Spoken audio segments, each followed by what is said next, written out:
As-tu déjà ressenti cette douleur sourde, celle qui vient après une dispute, quand le calme revient, mais que ton cœur reste en feu? Tu repasses chaque phrase dans ta tête, tu analyses chaque mot, chaque intonation, chaque regard, et tu te demandes: pourquoi ai-je répondu comme ça? Pourquoi n'ai-je pas pu me taire? Nous avons tous, à un moment ou un autre, été prisonniers de nos impulsions. Nous avons tous dit des choses que nous ne pensions pas, des paroles qui ont dépassé notre cœur, qui ont blessé ceux que nous aimons, ou qui ont abîmé des liens que nous pensions indestructibles. Ce discours est pour toi qui veux apprendre à te préserver, pour toi qui veux comprendre, guérir et transformer ta manière d'être au monde. Ce discours est une main tendue vers ce pouvoir silencieux qui sommeille en toi, le silence. Car non, le silence n'est pas une absence. Le silence est une réponse.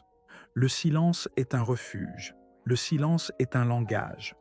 Et quand il est bien maîtrisé, le silence devient une armure, une manière de se préserver des conflits, de protéger sa paix et de construire des relations plus saines, plus profondes, plus durables.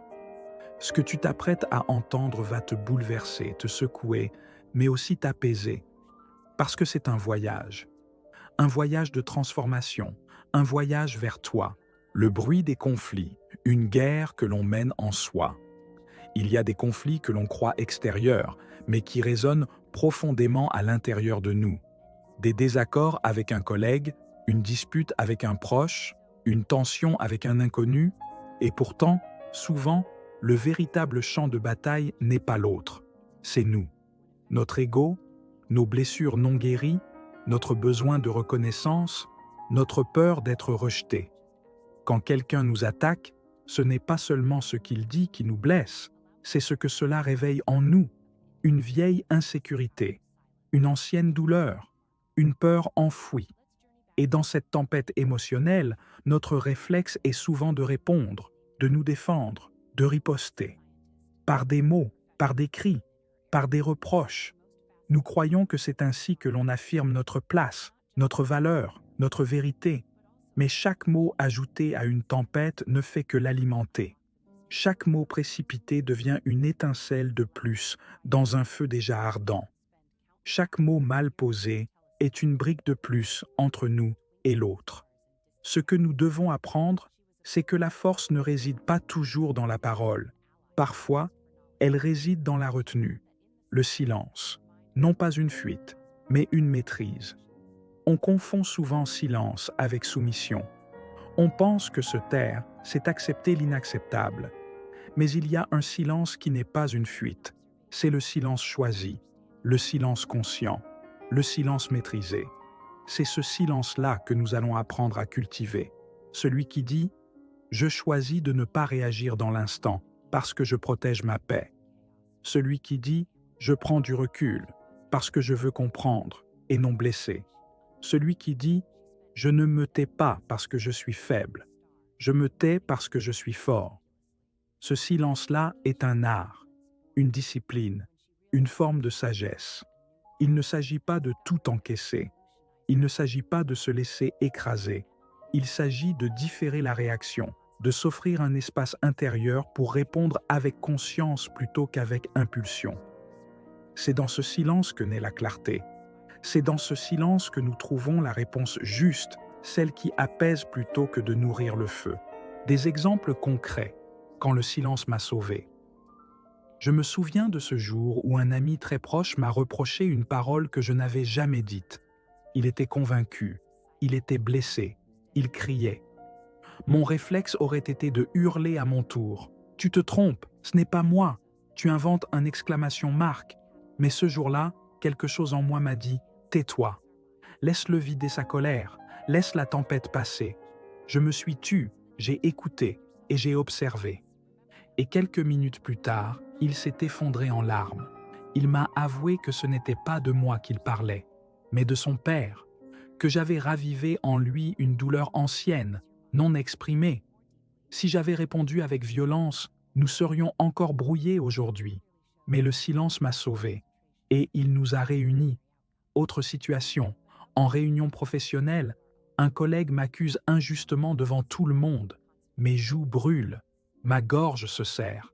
Mon ego veut répliquer, mais je choisis le silence. Je prends des notes, j'écoute. Et quelques heures plus tard, je vais le voir seul, calmement, avec des faits précis. Il s'excuse, il reconnaît son erreur, et il me remercie de ne pas l'avoir humilié publiquement. Ce silence-là m'a protégé.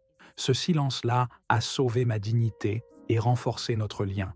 L'écoute active, donner du silence à l'autre. Maîtriser le silence ne veut pas dire se couper de la communication, au contraire. Le silence est aussi un cadeau que l'on offre à l'autre, celui de l'écoute. Quand tu choisis de te taire pour écouter véritablement, tu fais plus que de ne pas parler. Tu donnes à l'autre l'espace de s'exprimer, sans interruption, sans jugement, sans précipitation. Et dans cet espace naît la confiance.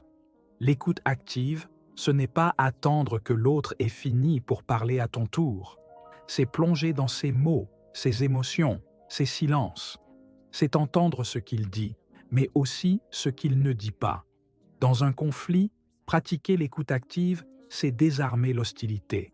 C'est dire à l'autre, par ton silence, « Je t'entends, je suis là, je ne suis pas ton ennemi », essaie. La prochaine fois qu'une tension surgit, respire profondément. Regarde l'autre dans les yeux et écoute, totalement, sans chercher ta prochaine réponse. Juste écoute. Et tu verras, souvent, c'est tout ce dont l'autre avait besoin. Technique de respiration et de recul émotionnel. Le silence ne s'impose pas dans la panique. Il se construit dans le calme. Pour cela, nous devons apprendre à gérer nos réactions physiologiques, émotionnelles, mentales. Et tout commence par la respiration. La respiration 4-7-8. Une méthode simple et puissante pour apaiser le système nerveux. Inspire pendant 4 secondes, retiens l'air pendant 7 secondes, expire lentement pendant 8 secondes, fais-le 3 fois de suite. Tu sentiras ton cœur ralentir, ton mental se poser, tes pensées s'éclaircir, le scan corporel silencieux. Quand une tension surgit, fais une pause, ferme les yeux, passe ton attention sur chaque partie de ton corps. Où est la tension? Dans les épaules? La mâchoire? Le ventre? Respire dans cette zone. Offre-lui de l'attention, de la douceur. Ce petit exercice de 2 minutes peut désamorcer une avalanche de réactions automatiques. La question magique. Avant de parler, pose-toi cette question. Est-ce que ce que je m'apprête à dire va nourrir la paix ou nourrir le feu? Si la réponse est le feu, choisis le silence. Respire, retiens-toi. Reviens plus tard, avec calme, avec clarté. Le recul émotionnel, ce n'est pas nier ce que l'on ressent, c'est choisir le bon moment pour l'exprimer. Le silence est ce moment suspendu où tu décides de ne pas laisser tes émotions prendre le volant de ta vie. Transformer le silence en force intérieure durable. Le silence maîtrisé ne doit pas rester un réflexe ponctuel. Il peut devenir une posture de vie, une façon d'habiter le monde, de se relier aux autres, de se relier à soi. Créer des espaces de silence quotidiens. Commence chaque journée par quelques minutes de silence. Sans téléphone, sans musique, sans parole, juste toi avec toi. Respire, ressens, sois présent. Ces moments sont des racines, ils te stabilisent. Journaliser le silence. Chaque fois que tu choisis le silence dans une situation difficile, note-le.